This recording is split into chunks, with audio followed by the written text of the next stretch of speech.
What's up, Gunpla modelers? This is Strider Prime bringing you a new edition of Gundam Customs, and today I am going to build this kit. The 144 scale, high grade, Uraven Gundam, Hiroto's mobile suit from the Mobile Suit Gundam Re-Rise animated, or Mobile Suit Gundam Build Divers Re-Rise animated series. This is the first mobile suit from the Re-Rise line that I've picked up recently. I haven't picked up any of the other ones, like the Earthy and the what do you call it, the Justice Knight, or any of the other kits. And the reasons why I didn't get the first version, the Earthy version, was because I didn't was not impressed with the overall design. It was never my favorite kit to see. Cool concept, of course, of a small inner frame type unit where it uses parts that makes it bigger to look like a high grade, and it's a cool gimmick. Well done. And with the second season coming out about a month ago, now we're going to get the new episode tomorrow. It was kind of like the intro of the video where it shows the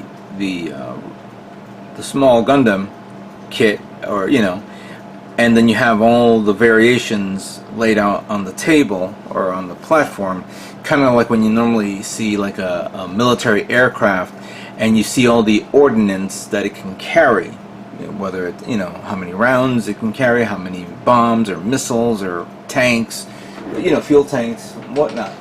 So it was kind of neat to see something like that, and I know somebody's can't wait to get all of these variations so they can do that exact same setup on their table, or however they want to present it. So nice, really nice. Yet I didn't go crazy for each one of those kits that came out, except for this one, the Uraven one. I really liked its overall design. I really do.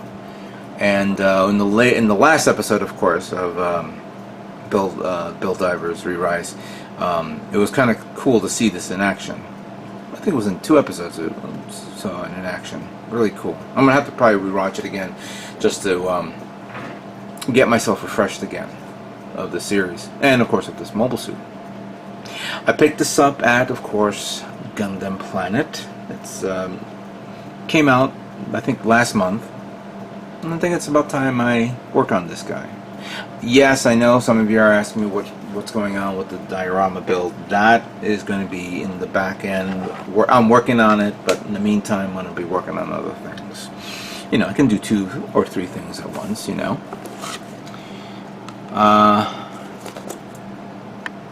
So we have the core Gundam right there, and its unique overall design. The core flyer, where it transforms, and the Uranus armor. Uranus or Uranus? I want to say Uranus. That's going to be funny, of course. And then you connect it together to form this version of this mobile suit, which is really nice. I really do like that. And there's the Earthy. I can never seem to. I don't know if I'm saying it right or wrong, but forgive me. It's a weird way of saying it, and yeah, you gotta deal with it as So you have the rear version, the front version of this, introduction, all that fun stuff. Let's open this up.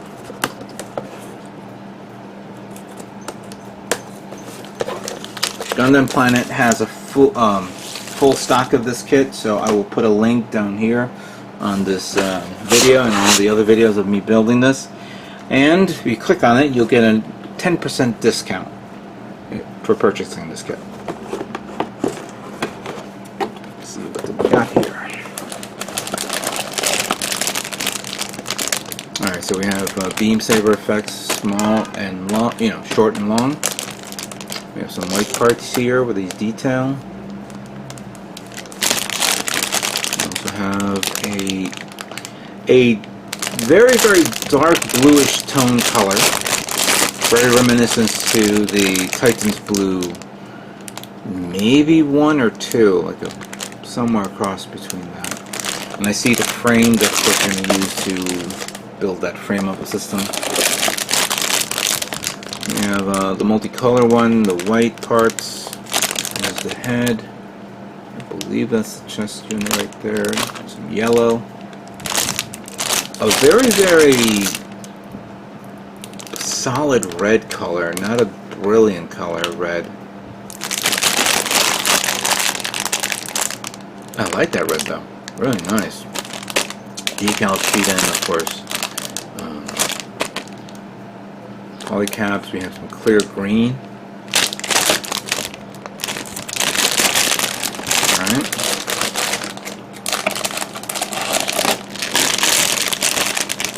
Of course, it comes with its own little stand here. I believe you have a stand. Yeah, because you see this part here. How do you connect this? Oh yeah, oh, this is like a very, very cheap version of that. Interesting. But you have some. So hang on. Is it blue and then dark blue? Not charcoal parts? This is more. Okay, so this is more blue, but this is actually more purplish. Wow. Didn't notice that until now. Neat. That's actually really neat. And here's the manual. Put this in the box and review the manual and see what we have to work with here. Alright. Description of the Uraven Gundam and the core Gundam 2.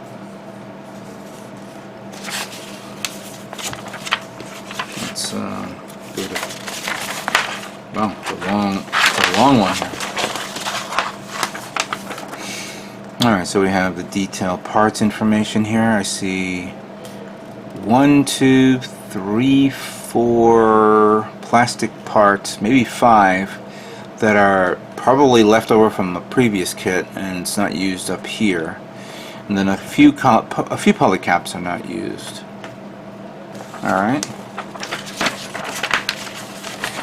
And we have the assembly of the waist unit. Sorry, the torso first, and part of the waist. No, actually the entire torso. So it's considered the body. Then you have the head, then the waist unit, then the arms, legs, and then you do the final assembly to make the core 2. Then you have the weapons, followed by the flyer pack.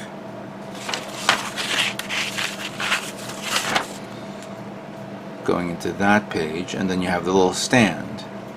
So this entire section, oh no, sorry, so it is the entire body, the entire core system of the weapons and all that stuff. Then you go to core flyer on the next portion of this after you finish building the base stand. That's something that we can quickly build. Then the Uranus armor will be assembled and placed on this frame system.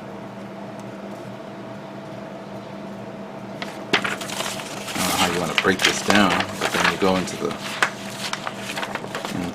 clear parts here. I'm sorry, in the colored parts here, and then how to put it on its own stand, how to save the hand. I see where to save the hand. So you get 2 closed hands plus an open hand, and then taking the whole thing apart and then assembling it to make this. My God, there's so many variations in what to do with this, where to go, where this part goes, where that part goes. I don't even know where to begin or where it ends. I want the whole thing built completely. Alright, so let's just say you build it all together and you make it look like this. There we go. There. We went to the end.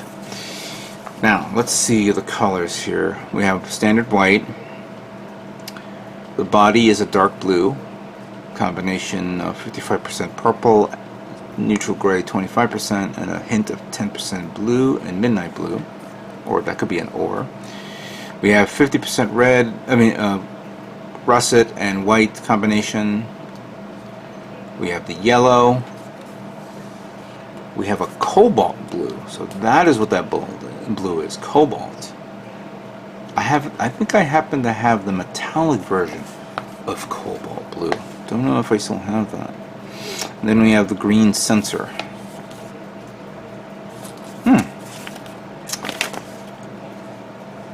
I like the color scheme and all that stuff, but I'm going to change this guy up a bit.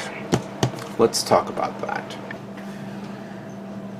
So the colors I'm going to be using, I'm going to be using some MIG ammo paints for this. And since they're pretty much the base, almost the basic colors except for the dark blue and the cobalt blue, you know, I always change it up here and there, depending on the situation.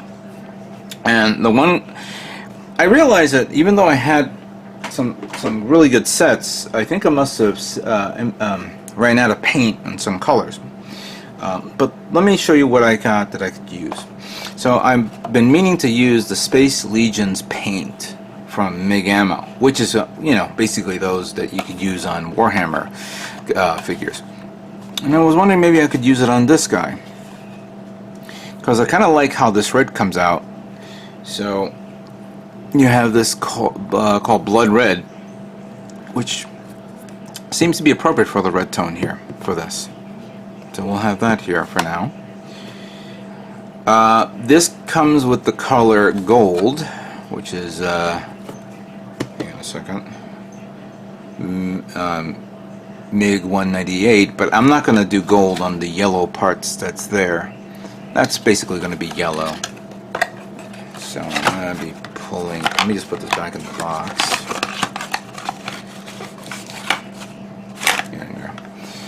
I'm going to use the standard yellow here for that. Now for the blue, I have a lot of blue here, and I gotta show you what I got here. So with what was in the set, we have the MiG 086, which is the standard blue. It's a little too light, so we're gonna put that to the side. We have the marine blue. Somebody, I don't know how this spelling is like that. 123. It is a little darker. We could probably use that for this guy. That's an idea. We have medium blue. This is from another set from the MIG Ammo line, so we can use. That's almost a shade, like a little shade darker than. Well, actually, it's a lot darker like that. So most likely, I can use this for this color and this for this. Yet the other tone, even though it says cobalt blue, it almost looks grayish or a dark grayish color tone. But we'll keep that here for now. So we have this one with the possibility of that one. And if I feel like it, I may decide to go a different color. Maybe go for the gray. Now there is something called polished metal. But I'm not going to do metallic. Maybe I'll do metallic on the weapon, but the weapon and the inner tone of the mobile suit is almost the same color as this one. Maybe I'll have to test this out. So we'll keep that there. We'll not use this. I'm going to put this back in the box. Now there's some green colors that you see here, and even though I'm going to be using a lot of acrylic paint, the only paint for the neon green will be this one that I have, 175 fluorescent green. We'll use that. Now, I'm pretty much avoiding the last color, and that is white. And I thought I had coal steel white, I think it is. But I don't know where the heck it is. I think I must have used it up without me realizing it. So from this set, the only color tone that you see here is bone, which is this color. Actually, I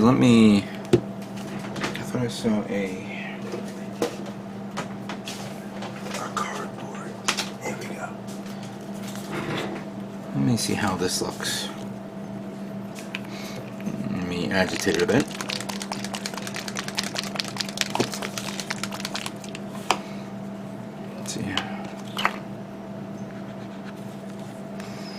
No, this is more of a creamy color tone. Yes, like a bone color. So this is not going to be good for this. Nice color tone. I like it. And as a matter of fact, I have an idea for this for a future kit. So I'll put that there for now. Coal gray is the closest one to it. Let me just shake that up a bit.